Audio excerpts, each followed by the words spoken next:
找不了，没车让完蛋。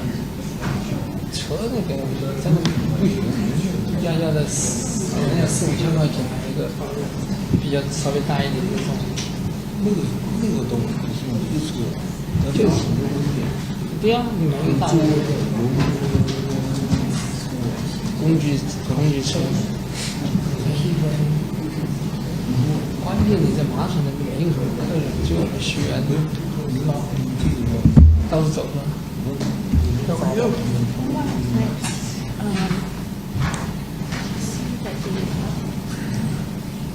New Jersey Archdiocese is suing the U.S. government. Suing the U.S. government for denying green cards to Catholic priests. Okay. And I got, I said that already, it was in the news this week. And Do you need a sound check? I had been getting calls Do you need a sound check? from priests. One of the Testing 1 2 1 2. also the same thing. And I'm not sure if he was Catholic or Episcopal. I think he's from Scotland. So what's going on? But they're shipping them out. And our parish is going to be busted. That's another thing that Trump needs to address. Because what they did was they denied it because they didn't deny it. Testing 1 2 1 2 1 2 1 2. Testing. Up to 15 years to get to them because they put abused migrant children first. And so I don't know who's abusing these children. I don't know who they are, but they're first. And they get because I guess they're here. And they used to have their own category and their own line into the green card. And priests were and religious workers were in their own line in the green card. Now they're mushed together. It's bringing the American flag. Yeah, well, it's in the news. It's in. Okay. All right, before we get started, just ask that everybody turn their phone on silent, please. Thank you very much. All right, well, good afternoon, everyone. Thank you so much for being here. I'm David Zhang, and I host a YouTube program called China Insider, which basically talks about the current situation in China. Thank you again for being here. What are we doing here today? Well, we're here for this third press conference, which is to provide a rebuttal to the misinformation that's been published by the Chinese government of forced organ harvesting and Mr. Chen Pei-ming, who survived forced organ harvesting. Now, this is the most egregious crime of our time. And it's not just happening to the Falun Gong practitioners. It's also happening to Uyghurs and Tibetan Buddhists. It's happening on a massive scale. So first, let me give my gratitude to our distinguished speakers and our guests today for being here. It's my honor to be among champions of human rights. And we have Congressman and Commissioner Congressman Frank Wolf, we have Director Nina Shea of the Hudson Institute, and we have the former Assistant Secretary of State, Dr. Robert Destro, as well as we have Dr. Charles Lee and Dr. Senya, who is sitting at the, on the side here, who for decades they've been fighting for human rights in China. Mr. Chen Pei-ming is the first known forced organ harvesting survivor from China. And Dr. Niet and his organization, Stop Forced Organ Harvesting from CCP, or SFOH, spent 9 years helping Mr. Chen, who made it to the US 4 years ago. Mr. Chen had suspected that he might have been a victim of forced organ harvesting, but he had no way to check. After he came over to the United States, he finally had the opportunity to solve the mystery, and that is with multiple surgeons that have confirmed that parts of his liver and lung have been surgically removed. Dr. Niet and SFOH held 2 press conferences in the past 2 months to expose what happened to Mr. Chen. And around mid-July, the Public Security Bureau, aka police of Tianjin City, which is directly a governed city equivalent to a province in China, they actually issued a response. In it, the Chinese Communist Party confirmed that Chen Pei-ming is a Falun Gong practitioner and was sentenced to prison for 8 years due to his faith that the CCP has persecuted since 1999 in July. And the CCP also confirmed that Chen went through surgery in November of 2004. Instead of his consent, the hospital claimed to have obtained agreement from his younger sister for the operation. So all the details match Mr. Chen's own accounts, except for the reason for the surgery, and of course, the missing part of the organs. While multiple medical experts with liver, lung transplantation, and hepatobiliary diseases confirmed that Mr. Chen lost parts of his organs, the CCP said Mr. Chen was operated on to remove the nail and blade he swallowed. That's the reason for the scar. In today's event, Dr. Nie will issue SFOH's response to the CCP. Dr. Charles Lee will be giving the medical analysis on why getting a nail and blade out wouldn't require surgery, which of course left Mr. Chen with a 35-centimeter scar. And Mr. Chen himself will also give his response to the Chinese government. Like I mentioned, today we also have Nina Shea, Senior Fellow and Director of the Center for Religious Freedom at the Hudson Institute. She's been a human rights lawyer for over 30 years and was the commissioner of the U.S. Commission on International Religious Freedom 7 times from 1999 to 2012. Dr. Robert Destro, former Assistant Secretary of State for Democracy, Human Rights, and Labor, who also facilitated the rescue of Mr. Chen Pei-ming from Thailand to the U.S., as well as the Honorable Frank Wolf, who served as U.S. Representative for 34 years for Virginia 10 and is U.S. CIRF Commissioner right now. He has traveled extensively to places around the world where people are suffering, including in China. And he has been a longtime champion of human rights and a vocal critic of the Chinese government.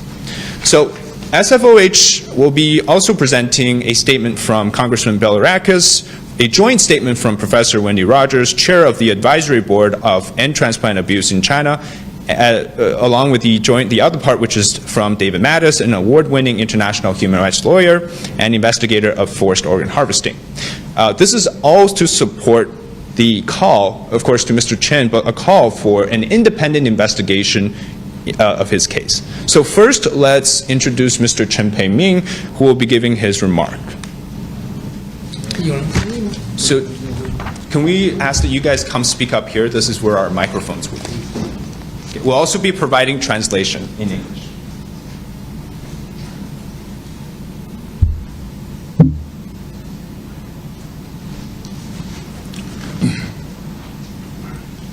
Ladies, 先生们 线上的观众们，你们好，我叫陈佩明，是最近站出来控诉中共活摘器官的幸存者。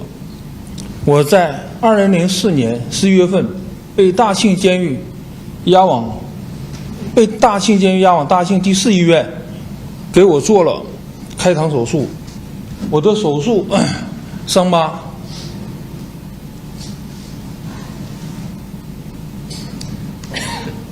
35公分。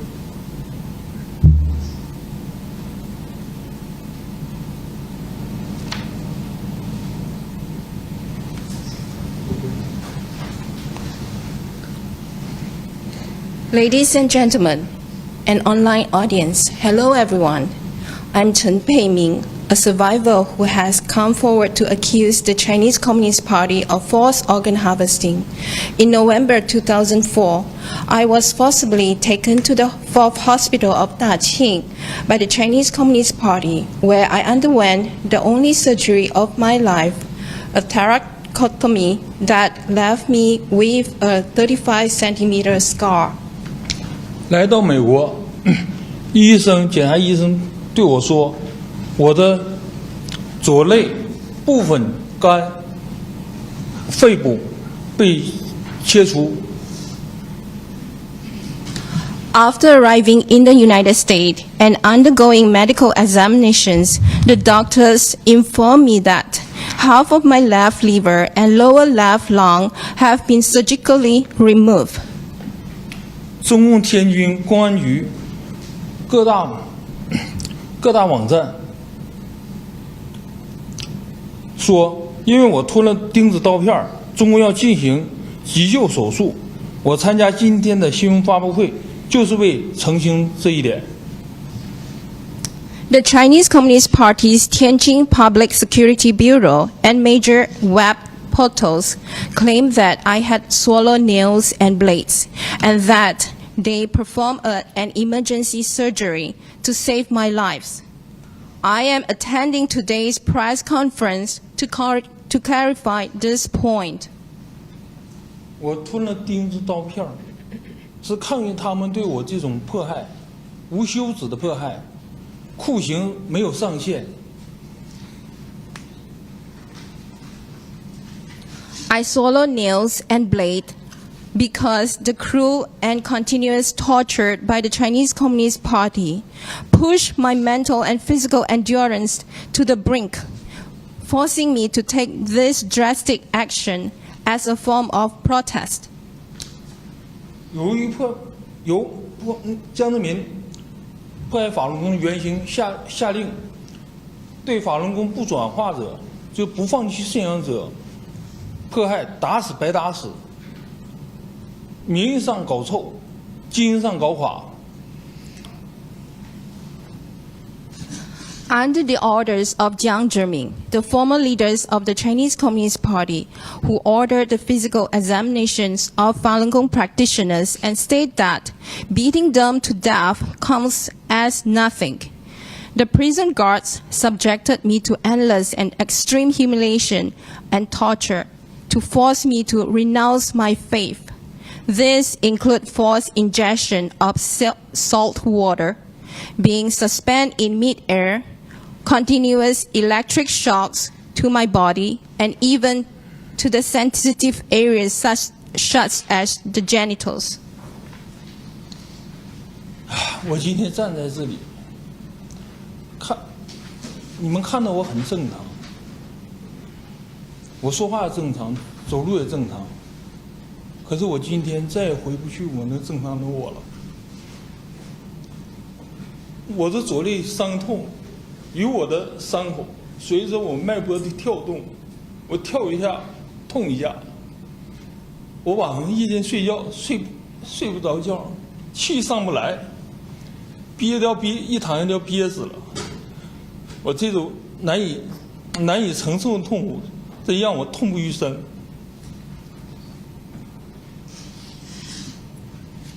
In Chinese Communist Party prisons, it was common for those tortured to protest the abuse by swallowing nails.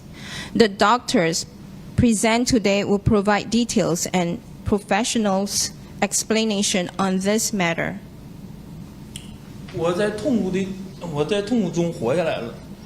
我们在监狱中曾经有一些难友，我们在一起有一个约定，就是我们谁能今天活得出去，一定要把那里的对我们的迫害的真相讲出来。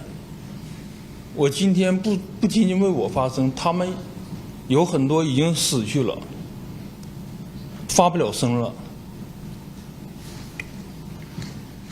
Today, as I stand here, I may appear normal. I walk and speak normally, but in reality, I can never return to the person I once was. The 35-centimeter scar on my left rib cage throbs with every beat of my pulse, and with each beat, the pain is unbearable.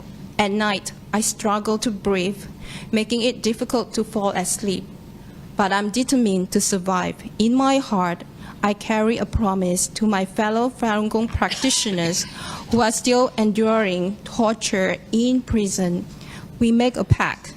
Whoever survives must tell the world the truth. Unfortunately, many of them have since disappeared without a trace. 我感谢美国政府、美国人民帮助了我，我今天来到这里，有机会，幸运的在这个自由世界里发声。我要感谢我的营救我的那个国务院官员，就是助理国务卿德斯特罗，还有上飞机场接我的这个官员，因为他接我，我非常感谢。我今天来到这里就是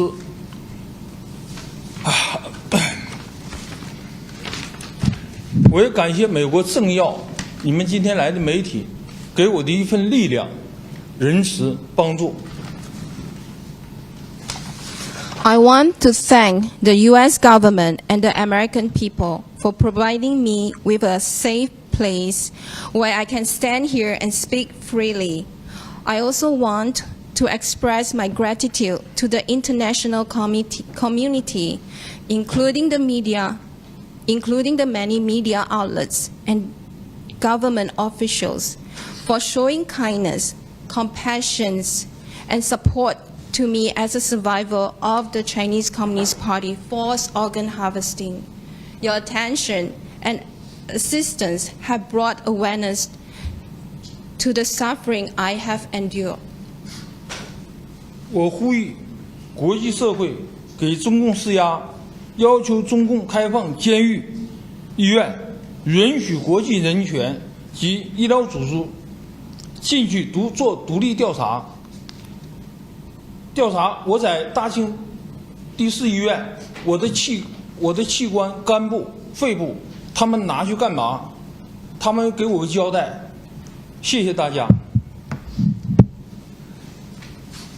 I urge the international community to put pressure on the Chinese Communist Party to open its prisons and hospitals and to allow international human rights and medical organizations to conduct independent investigations into forced organ harvesting and the surgical removal of my left liver and lower left lung. Thank you.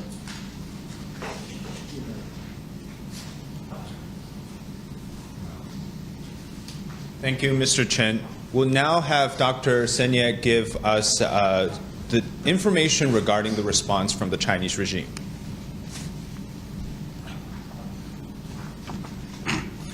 Distinguished guests, member of the media, online viewers, and friends, thank you for coming to our events today.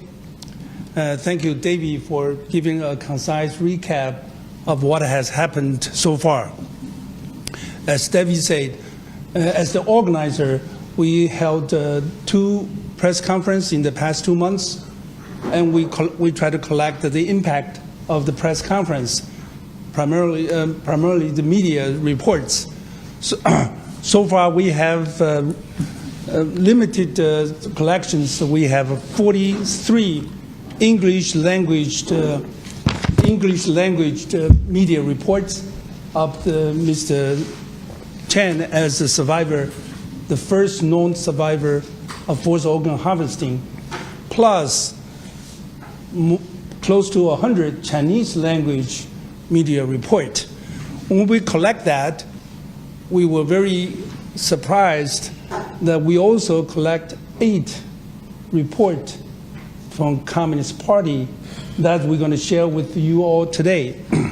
Then, what we have said in the past, a testimony from Mr. Chen and reports in the past 18 years from Minghui.org, which is Falun Gong official website. Okay, we have never heard about communist response. Today we have that. We want to share with you. To my recollections, the communists in China has never directly react to a single case of forced organ harvesting like Mr. Chen in the past 18 years. This is the first time. Then we look at the articles. What listed here are the 8 screenshot of the front page of those articles. The contents are almost the same, slightly different on the title, but they come from all the major web portals, the popular websites. The first one is Tencent, Tengxun Wang. It's from Qinghai Public Security Bureau. Okay, the title is basically just it's natural for Falun Gongs to spread the rumor, and it's shame for Western politicians. That's the title of the articles. And Tencent is one of the top 3 popular websites. The second one is the China Anti-Cult Network. It's Zhongqing Zaixian. It's behind that. It's the 610 office. At least the ones just crack down gas tables types of in the communist governments. The third one you see is the Beijing Sohu Government Affairs. Sohu Wang is again the top 2 websites in China. Next slide, please. Then number 4 is the web.163 is called Wang Yi. Wang Yi is top 3 websites in China. So among the top 10, the top 3 popular websites have the articles in China. The same one. Number 4 is the ChinesePress.com is Huaqiao Wang, which is Canadian-based overseas, targeted as overseas Chinese to spread the brainwash things. Number 6 is ChinaAntiCult.net, which is the CCP's co-organization crackdown on Falun Gong. Number 7 is Kaiwin.com, Kaifeng Wang. It's another top 10 website in China, which has a lot, those top 3 or top 10 has the largest volume of readership. Number 8 is Tianjin Public Security Bureau. And this is the one we're going to zoom in to take a close look. And the Tianjin Public Security Bureau, based on our Department of Justice, has identified, characterized that as a government apparatus to crack down on Falun Gong. It's followed the 610 office room. The famous 25 years ago, the massive peaceful appeals of Falun Gong in front of the government complex in Tiananmen Square in Beijing was triggered by this Tianjin Public Security Bureaus, as we identified by our Department of Justice. Okay, the actual articles like this, okay, which is 4-page long. Then I have English translations on that. I'm going to leave that to Frank here.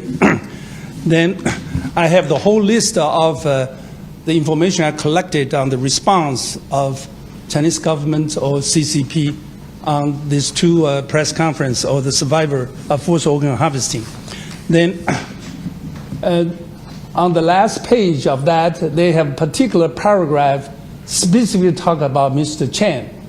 In Chinese it's that, but you can see that, but in English I try to say that. It says that Chen Peiming is a follower of Falun Gong.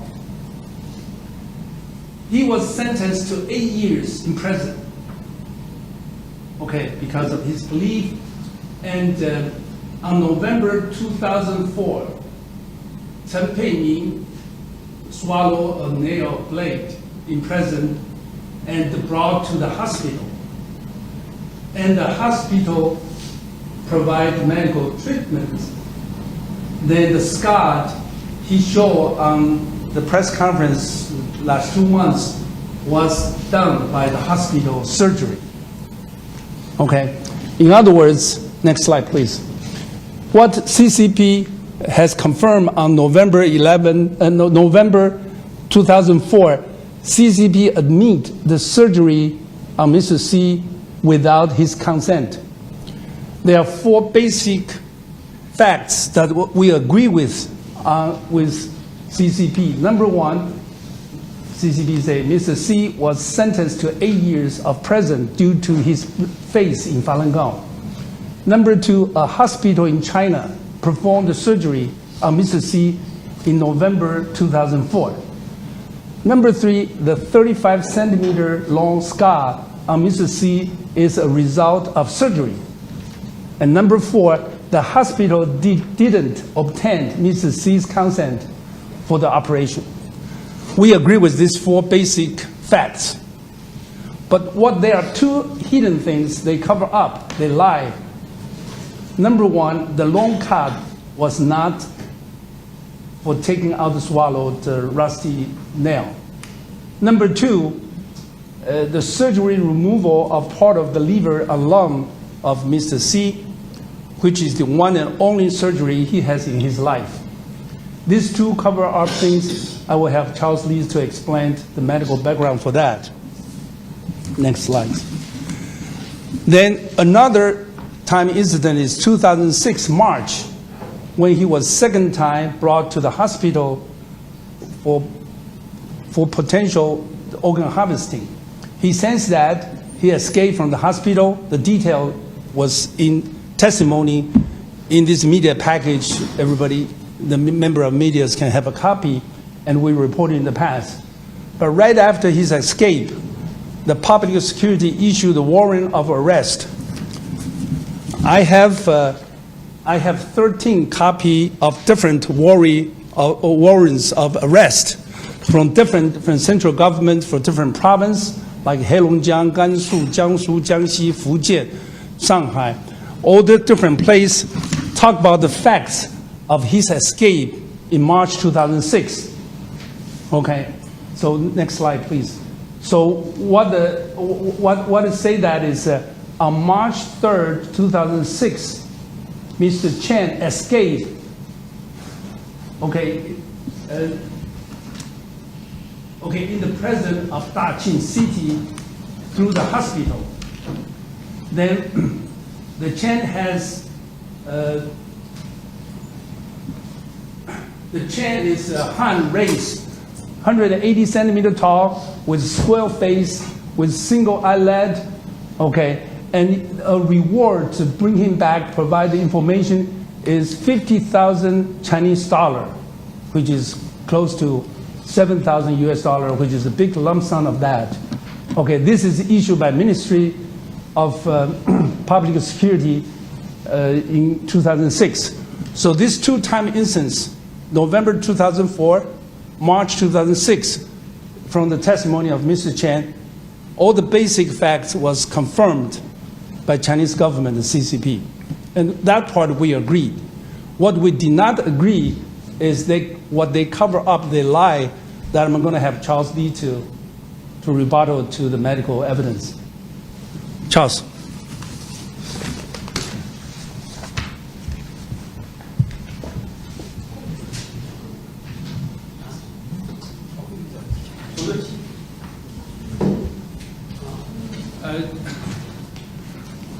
The background is that Charles has medical backgrounds, trainings, and with master's degree from University of Illinois, and he is doing the research work at Harvard Medical Center, and was passed the medical board.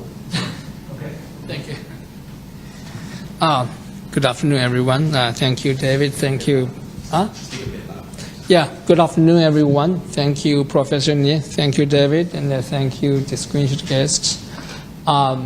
The Security Bureau from Tianjin has confirmed the operation itself on Mr. Chen Peimin, on the scar, on the time. And can we go to the next slide, please? But they covered up the left lobe of the liver was surgically removed, and also the missing part of the left lower lung. Next. So this is what we have, telling people what happened to him. His organs were harvested and by force. And then the 610 office says that the surgery is for saving his life. Can you speak up a little more? Yeah. And they say that they performed the surgery on Mr. Chen Peimin to save his life. And want to go to the next one? I want to just introduce to people like how clinically the doctors, next slides, handle the swallowed objects. In general, 80% of people who swallowed any foreign objects will not go to the doctor because they will just pass down automatically. But only 20% go to the hospital. But among these 20%, the routine way to treat these foreign objects is to use endoscopic if the medical intervention is needed. So we have doctors from China and also from the United States all have confirmed that the routine treatment is to first, if there's no emergency, they just observe, take like a simple X-ray, and then while waiting for the X-ray results, they will do physical examinations, continue to observe, and then decide whether need a further imaging test like CT, scan, MRI, that kind of things. So, but they would also call surgeons sometimes to like look at if it's necessary to prepare for the surgery. So, the so-called emergency situation. This is the example of how they take things out from the GI tract. What is this? Yeah, but it is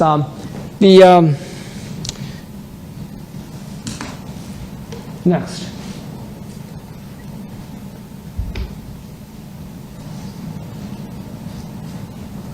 Okay.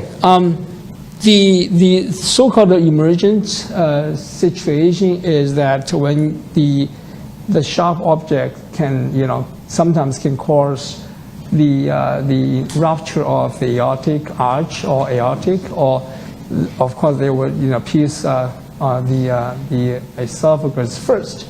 But the occurrence rate, according to one literature, is that only 0.07% of those people who swallowed the foreign objects can cause this kind of situation. So, and for these things to happen, you might take some time. As you can see on the upper diagram, the average time is about a week.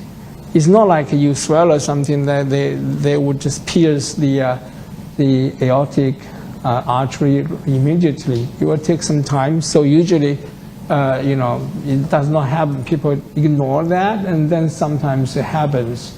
So, but when it happens, it's very difficult to save his life or her life because the situation is just develops very fast. So, according to one literature, by 2007, that worldwide, there were about 100 cases were reported. Only 7 of them have been saved and survived for more than 1 year. So then, on the lower part, you can see that the surviving rate goes down according to the time. And the numbers over there, like 9 people, and then on the next year, then half of them would pass away, something like that. So also on the other side is that they have, when they develop this perforation, they would have chest pain, they would cough or vomit blood, they would have tachycardia, short of breath, and lower blood pressure, that kind of things.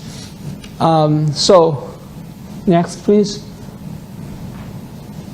So the operation itself involves a lot of things, like including the repairing of the aortic artery or esophagus that sometimes has you have to resect the part of them and then repair.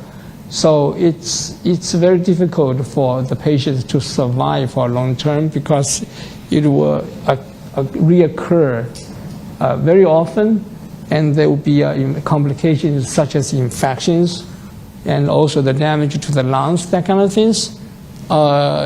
It's very dismal for that kind of situation. So this is, what the 610 office called that, what they did to, to Mr. Chen to save his life, because of the perforation. Next slide, please. So this is another example of how the operation is performed. Next. So all these things, as I said, you have symptoms and signs if you have a perforation, and also it will take some time, not immediately happen usually. And also after the operation, the hospital stay is about 50 days in average, and you have to stay at ICU for a few days, sometimes longer, just to make sure that this thing can be controlled. So, and then after that, you have to use a lot of antibiotics. You have to monitor the patients constantly, the patients will just die like a few years later or something, if they're lucky. Okay, so, and then we go back to Mr. Chen's situation. Nothing of these things I mentioned happened to him. Okay, he was sent to the hospital by force immediately after he swallowed a blade or nail, and then he was forced into a anesthesia and they had a operation, and he stays in the hospital for like only 6 days or 7 days, from 16th to, actually it's like at night of 16th to 23rd, he was discharged to the, back to the prison. So, you know, he actually started eating right after the surgery, because usually for this kind of surgery, you have to like stop oral feeding for at least 7 days and use like, the tube, to feed. So then none of this happened to him. And also, after so many years, he never had any complications, as mentioned before, that re-rupture of the aorta or esophagus or infection, anything like that. So it's totally nonsense for the 16 office to claim that he went through the life-saving operation. So I think I will just stop here. And also the other side point is that for the past 25 years, we have collected more than 5,000 cases of Falun Gong practitioners being tortured to death. That's like confirmed cases. But we have not seen any Falun Gong practitioners being rescued by the CCP, because they have this kind of policy of transformation of Falun Gong practitioners. If you do not convert, then you will just be criminated, meaning like you'll be killed. So that's how they treat Falun Gong practitioners. So I will stop here. If any questions, then we can take it later on. Thank you. Thank you, Dr. Charles Lee. And before we continue on to our speakers, I just want to briefly do a little bit of a history on how forced organ harvesting came to light. In March of 2006, a whistleblower, her pseudonym was Annie, said her ex-husband, who is a doctor, harvested corneas from Falun Gong practitioners in a hospital in Sujiatun district, which is in Shenyang City in northeastern part of China. That was from 2003 to 2005. Other doctors in the same hospital harvested other organs. And Falun Gong practitioners were killed in the process of forced organ harvesting. Their bodies were cremated, as Dr. Lee mentioned. Annie was not a Falun Gong practitioner. She said she knew about forced organ harvesting because her ex-husband would have terrible nightmares and would wake up shrieking and terrified. She said he sweat so much that he left human-shaped sweat stains on bedsheets. He told her, quote, "You don't understand my suffering. Those Falun Gong practitioners were alive. It might be easier for me if they were dead, but they were alive." Unlike what the CCP stated in its response, no international media reported that forced organ harvesting didn't exist in Sujiatun after the CCP had showed pictures of the hospital and conducted a tour of the facility for these reporters. Although pictures and a tour couldn't prove that the killing didn't exist, the issue was stalled. Then David Mattis and the late David Kilgore, a former Canadian diplomat, I actually had the honor of interviewing him before his passing. They rose to the occasion and took on the difficult task of investigating the matter. Mr. Mattis recalled his initial considerations in Toronto years later, quote, "Our task, as I saw it, was not to prove any right, but rather to prove any either right or wrong, and not just leave the issue in limbo." Long story short, the two David's work concluded that Falun Gong were being killed for their organs on an industrial scale. And the killing through organ extraction was happening in Sujiatun and throughout China. And it didn't just happen during the years Annie's husband mentioned, but from the early 2000s to today. It's still ongoing. In 2007, the CCP passed a new law that made using human organs without consent a crime. Yet the 1984 law allowing the sourcing of organs from death row prisoners remained effective. Then in 2015, the CCP established an organ donation system and said it would stop using organs from executed prisoners, the organ sources that the regime previously claimed. However, a 2019 analysis found that Beijing's organ donation numbers were falsified. And by the way, this doesn't mean that when they started the 2015 system that they stopped using organs from prisoners of conscience, or that it stopped. And then in March 2020, the London-based China Tribunal released its final judgment after 12 months of investigations. It concluded that forced organ harvesting was still happening on a mass scale and that Falun Gong practitioners had been probably the primary source. Now, China never allowed genuinely independent investigations into this gruesome abuse, and we are here calling again for an independent investigation into Mr. Cheng's case and in a more broad scale. And as we recently learned, the situation in China has deteriorated significantly when it comes to disrespecting the human dignity. And in May, we learned that prosecutors in Shanxi province in northern China charged more than 70 people in a massive corpse trafficking case. Now, the two main companies involved in that case, they were accused of stealing over 4,000 bodies through collusion with hospitals and funeral homes. And the complaint also disclosed that the police confiscated 18 tons of human skeleton raw materials and semi-finished products. The companies had made $53 million from these dead bodies from 2015 to 2023. According to the complaint, a lawyer disclosed on August 7th this year, the bodies and bones were, quote, brutally dismembered, skinned, cleaned, irradiated, etc., to produce bone grafting materials mainly used for dental purposes. So one of the companies, Shanxi Aure Biomaterials, now private, was reportedly founded by the China Institute of Radiation Protection, which of course has an official background. As I'm quoting Dr. Destro here, he warned us at our last press conference about forced organ extractions. Quote, please don't say that this is just a niche Falun Gong issue. It is not. It's a major problem. It's one of those things like the story in Sherlock Holmes. It's the dog that didn't bark. You're not hearing about it. It's big. So again, we're calling for an independent investigation. We asked for it 18 years ago. We're still calling for it today. We know more about the crime today. It's not just happening to our survivor and those victims in China. It's happening to every single Chinese person.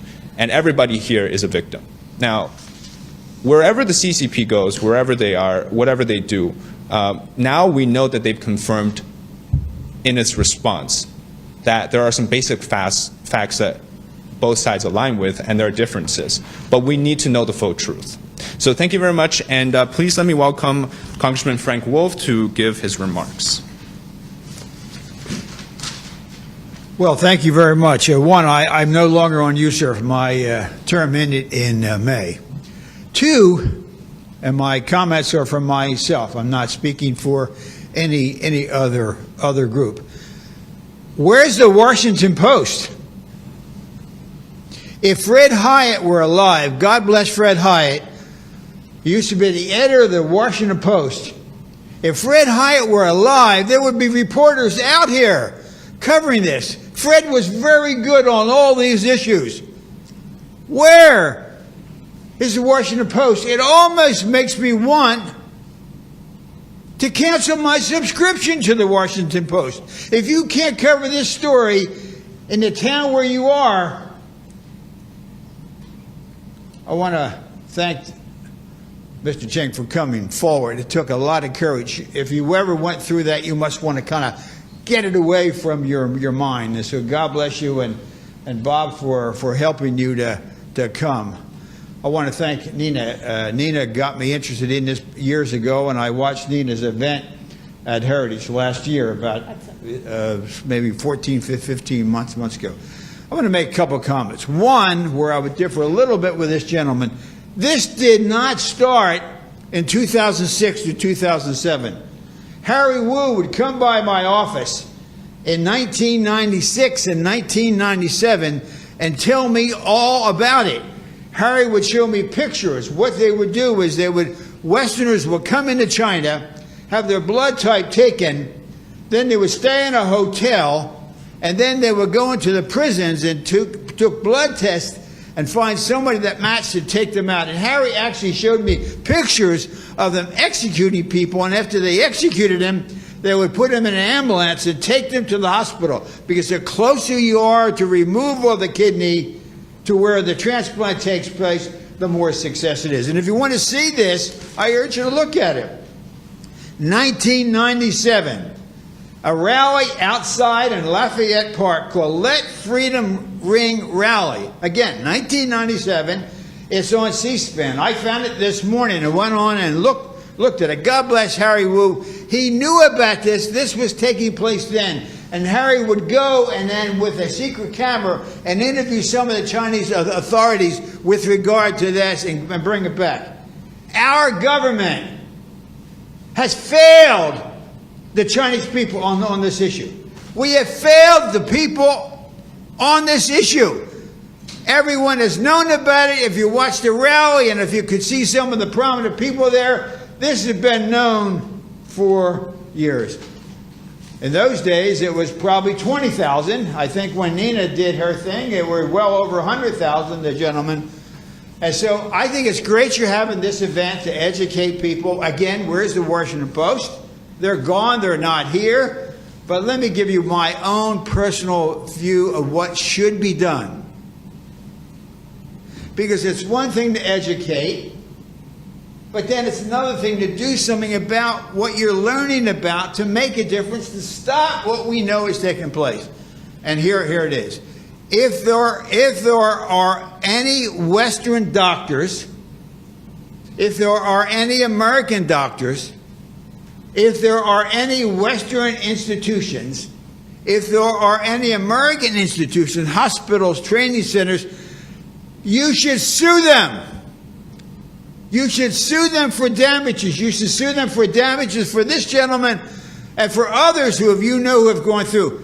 Just to talk about something and say how bad it is and not do something about it. So in honor of this gentleman who had the courage to come forward, if there are any, and if you know of any Westerners, you should find that 5 or 6 best trial lawyers in this city and in this country, and you should sue the American institutions. And once there is a successful suit, this will shut down. Thank you very much. Thank you, Congressman Wolf, for the powerful statement. Again, thank you so much. Next, we have Nina Shea to give us her statement. So, thank you.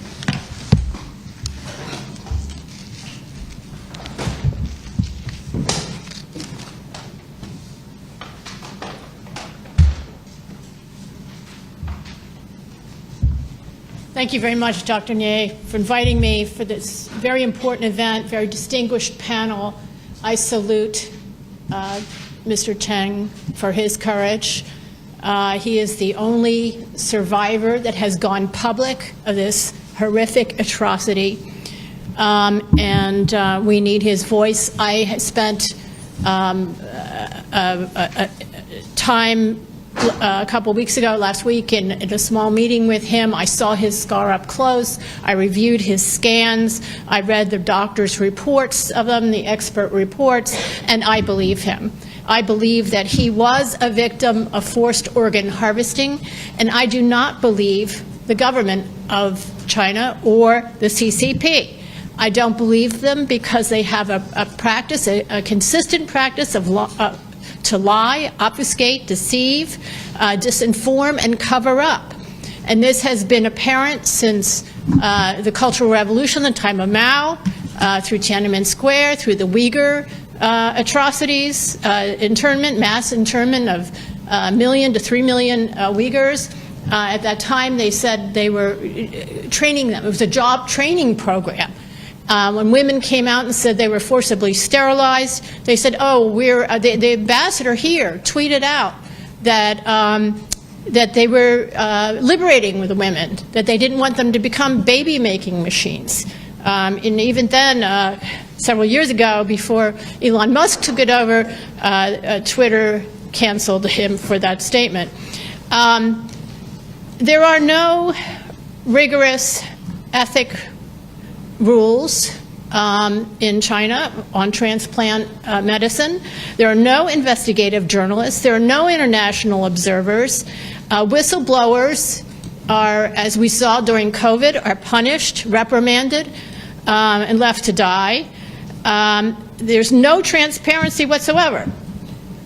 Even those who testify on denying that there is forced organ harvesting, Americans like Dr. Delmonico of Harvard University, admit that he had no independent access to the hospital wards.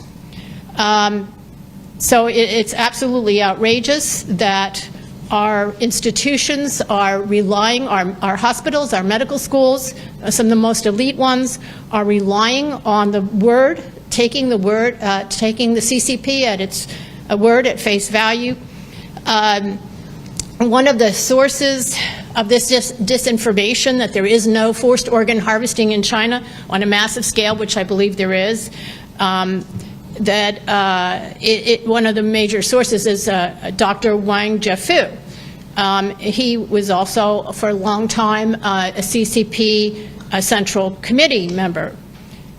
He is the source for the State Department, which in 2018, before Dr. Destro got there, and the seat was empty at the Human Rights Bureau, that human rights report pronounced in the State Department's own voice that forced organ harvesting had stopped in China in 2015. They relied on Wang Jiafu's word, on the CCP's word, that it had stopped in 2015.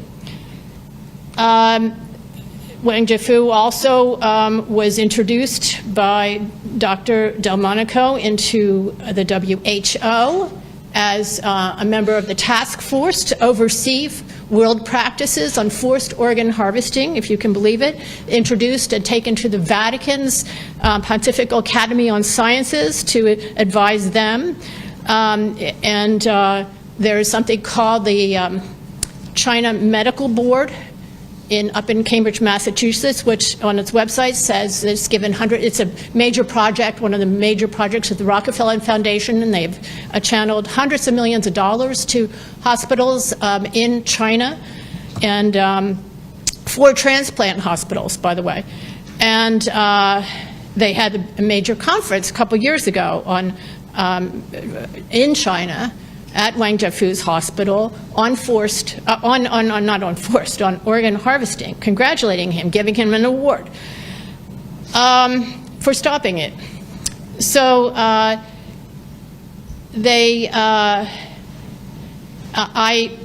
do not believe him. I do not believe the CCP, not only because of their practices of lying and obfuscating, deceiving, covering up, and disinformation, but also because of the circumstantial evidence. There's overwhelming, credible circumstantial evidence, and now there's direct evidence of forced organ harvesting. I've talked to many refugees here who were in prison in China, and they're religious believers of various religions, including Christians, by the way, who told me that they had their blood sampled, their hearts examined when they were admitted into the prisons. There's the work of David Mattis and David Kilgore and Ethan Gottman. They found that instead of the 5,000 transplants a year that China claimed to have, that there was 10 times that, probably 50,000 or even more. One hospital alone, they found, had a annual capacity of 8,000. One hospital alone in China had a capacity of 8,000 transplants per year. 12 UN experts, special rapporteurs, on their own got together for a joint press statement saying they were alarmed, extremely alarmed, was the exact quote. They were extremely alarmed by credible evidence that there was forced organ harvesting affecting all the religious minorities. Of course, the foremost of these is Falun Gong. There's the incredible work of, fabulous work of Matthew Robertson, the Victims of Communism scholar, and Dr. Jacob Levy, a transplant surgeon himself, who wrote in one of the most prestigious medical journals on transplantation, the American Journal of Transplantation. It is the most prestigious, peer-reviewed article, that they found that scores of surgeons wrote journal articles in Chinese medical journals describing how they exacted hearts and lungs from patients who were alive, and when their heart was cut out, they said, while it was still beating.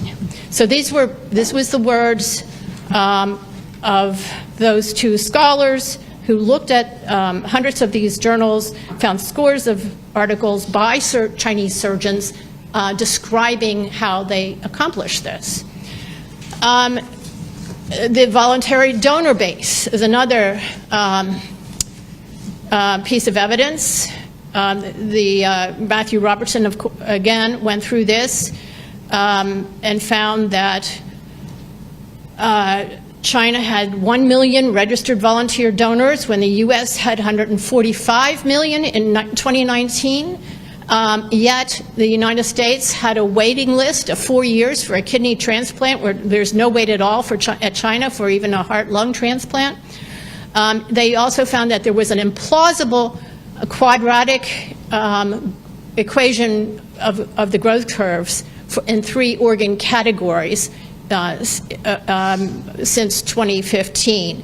And they concluded from that it was implausible, and that this database of volunteer organ transplant donor database volunteers was, quote, falsified.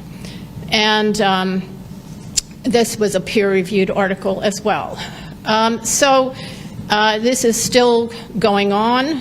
I don't believe that it has stopped. I would not believe it until there is an independent investigation. Of course there isn't and won't be. And I find it absolutely outrageous, like Mr. Wolf does, that our elite medical schools and universities are accomplices in this. They support it. They support the research. They do joint research. They have training programs. Doctors Against Forced Organ Harvesting cataloged 344 transplant surgeons trained in U.S. universities. So no, China's word should not be taken at face value. Dr. Delmonico has a lot to answer for. Harvard, University of Pittsburgh, China Medical Board, many other universities, elite universities, also have a lot to answer for. And they need to, it's absolutely outrageous to think that they have heard about this crime against humanity, this alleged crime against humanity, that they did not even question and have not at all asked China where their organs are coming from and demanded to verify for themselves. So that concludes my statement. Thank you very much.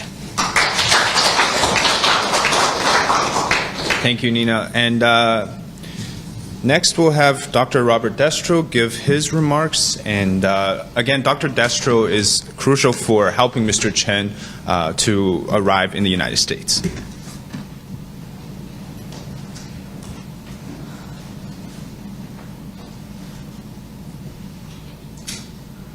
Thank you, everybody, for coming. I'm going to try and keep my remarks pretty short, but I'm going to focus on the people, the politics, and the money.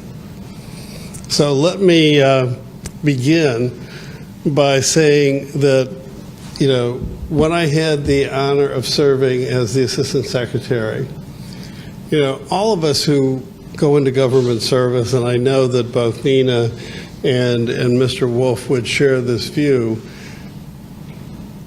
it's great if you can just point to one thing that you accomplished. Well, that one thing for me as Assistant Secretary is Mr. Chang.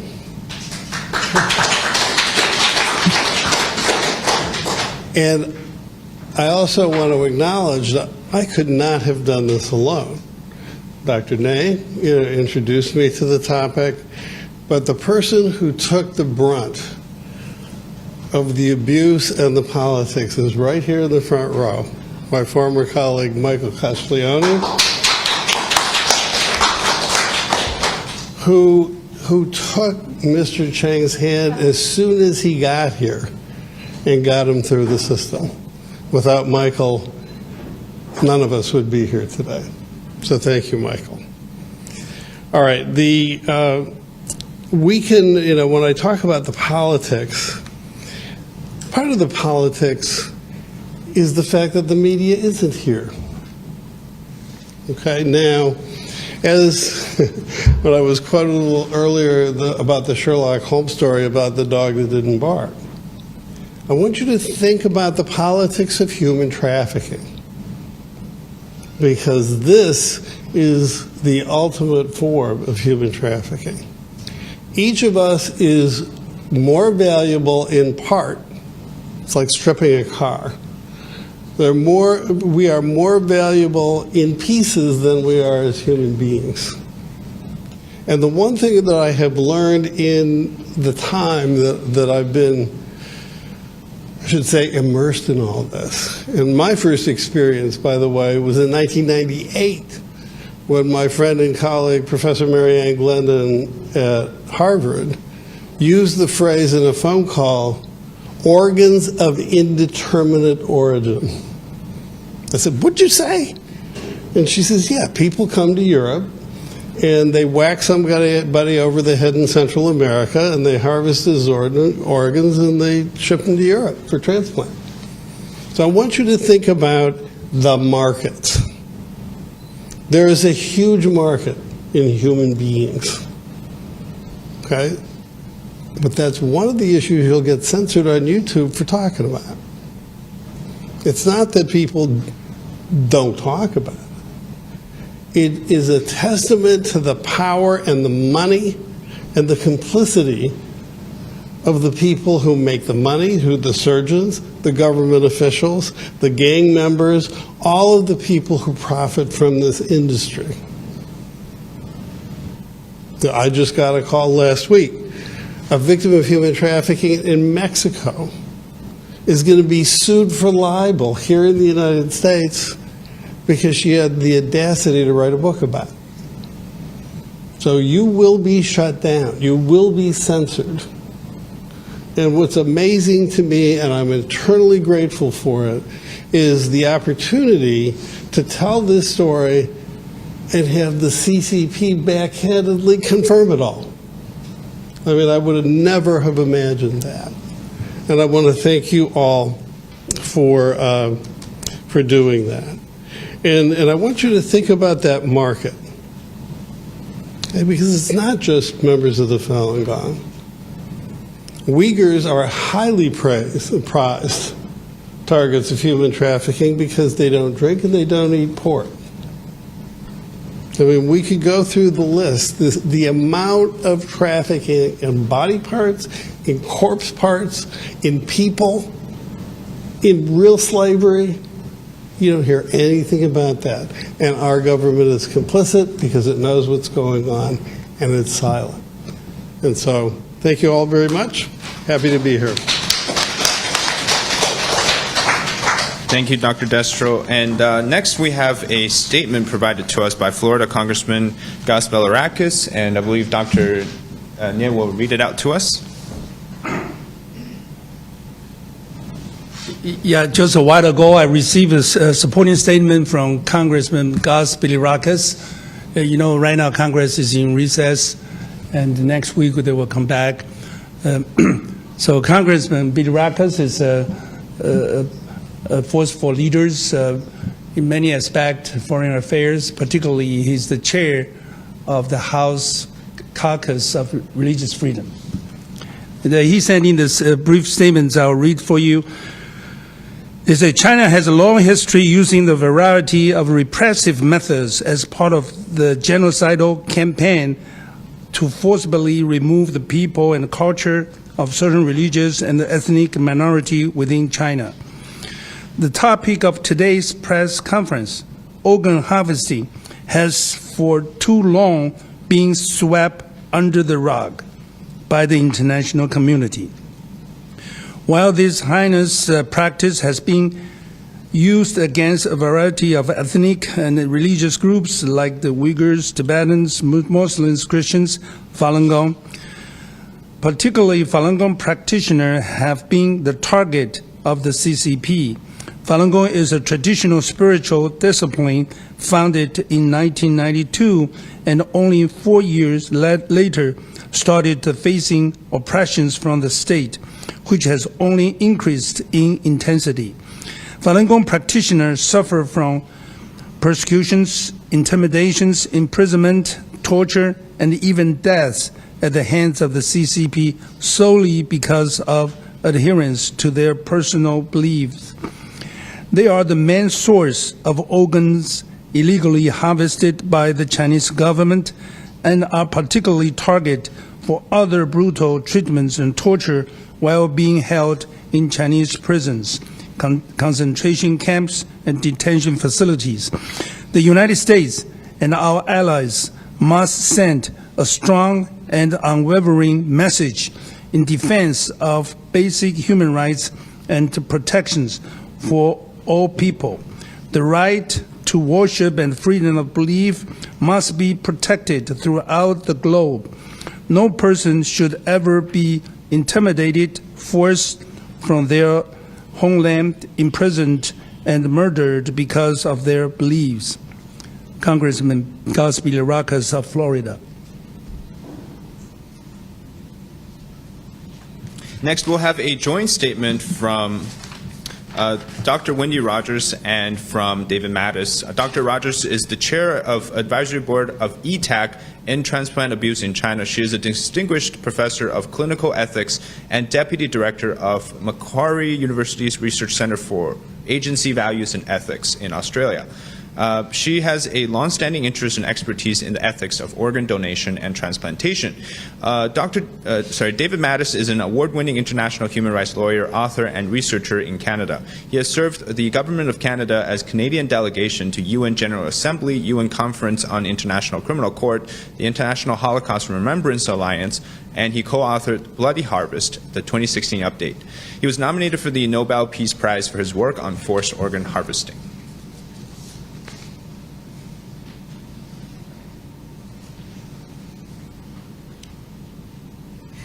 ETAC statement regarding the Chinese government's response to the case of the first non-survivor of forced organ harvesting, Mr. Chen. Unusually, the Chinese government has commented on the case of the first non-survivor of forced organ harvesting, FOH, in China, Mr. Chen. The statement was issued by the Tianjin Municipal Security Bureau and republished in various Chinese outlets. Regarding Mr. Chen, the statement confirms that he was known by Chinese authorities to be a Falun Gong practitioner and that he swallowed a rusty blade and underwent a surgical procedure. The statement also confirms that Mr. Chen was convicted and sentenced to 8 years in prison for being a Falun Gong practitioner who protested the repression of Falun Gong.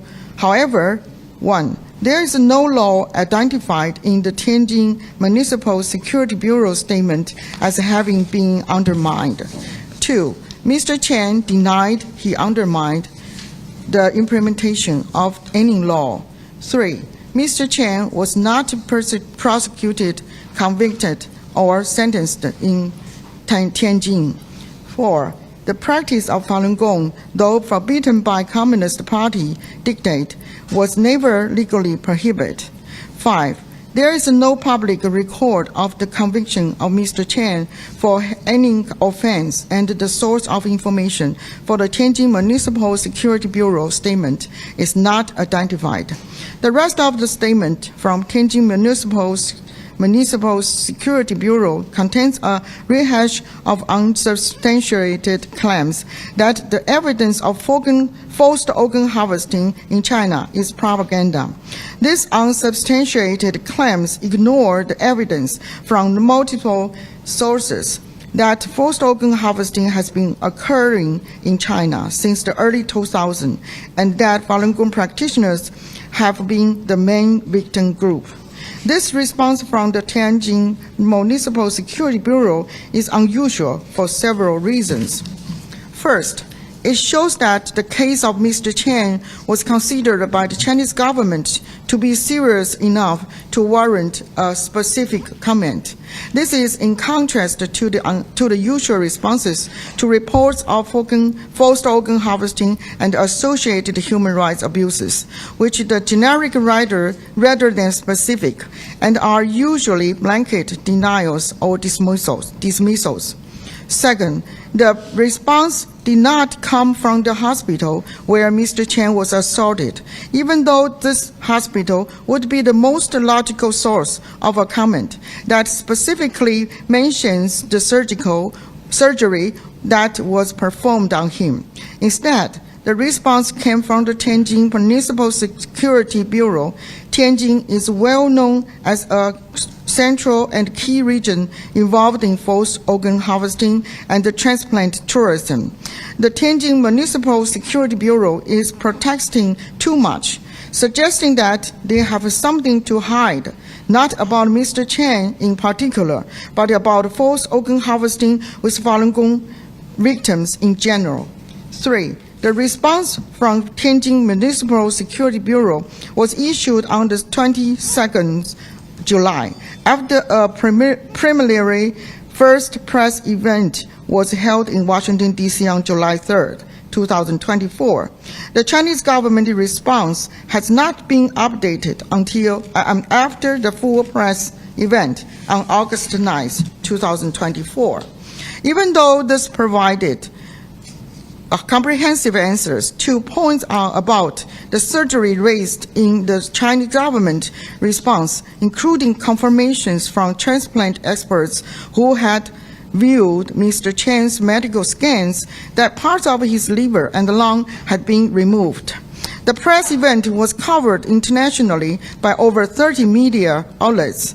In the earlier press conference, the absence of corroboration and detail made a denial of forced organ harvesting possible. Evidence in the later press conference was incontestable because of corroboration and detail about the surgery and subsequent missing organ parts. Touting out again the old statements coming from the party government as Tianjin did in reaction to the July press conference of Mr. Chen is no answer to these incontestable facts.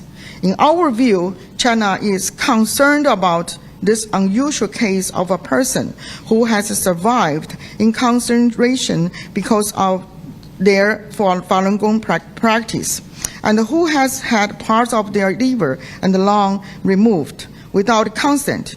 Mr. Chen is living proof of the brutal repression of Falun Gong practitioners. Publicity about his case has been worldwide. This is a problem for transplant centers in China that rely on transplant tourism and Chinese organ recipient customers. These centers do not want publicity about forced organ harvesting and associated human rights abuses. They do not want to have to explain to future customers about the sources of the organs that are for sale.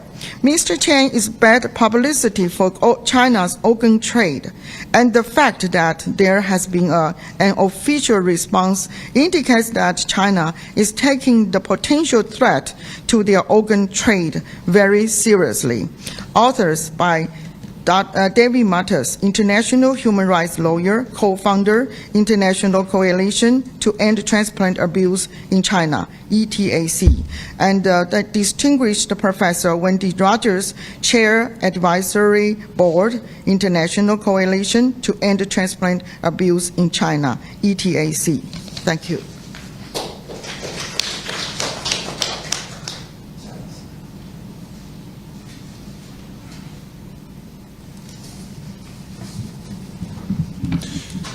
All right.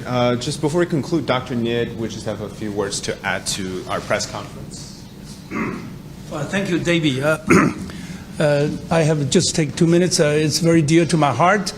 This picture shows when I was the president at the epoch time of Washington, D.C.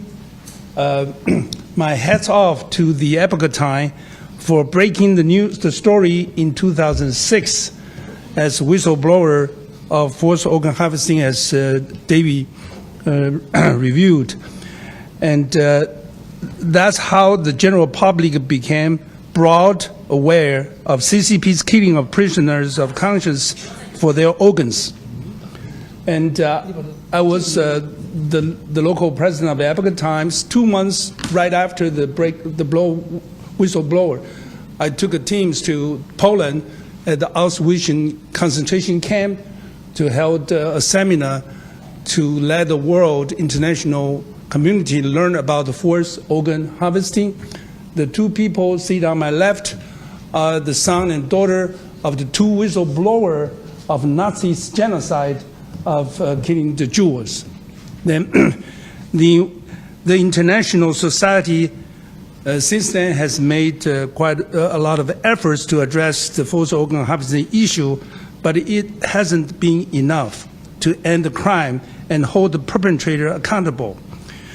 The House passed the Falun Gong Protection Act right before the summer recess. And in the Senate, Senator Rubio just introduced the Senate version of Falun Gong Protection Act. And we hope the Senate can do the same to approve that, so the whole Congress can have the bills to protection of Falun Gong, particularly the forced organ harvesting. That's the new form of evil on earth. Thank you, David. All right, as we conclude our press conference today, I just want to give a quick closing remark.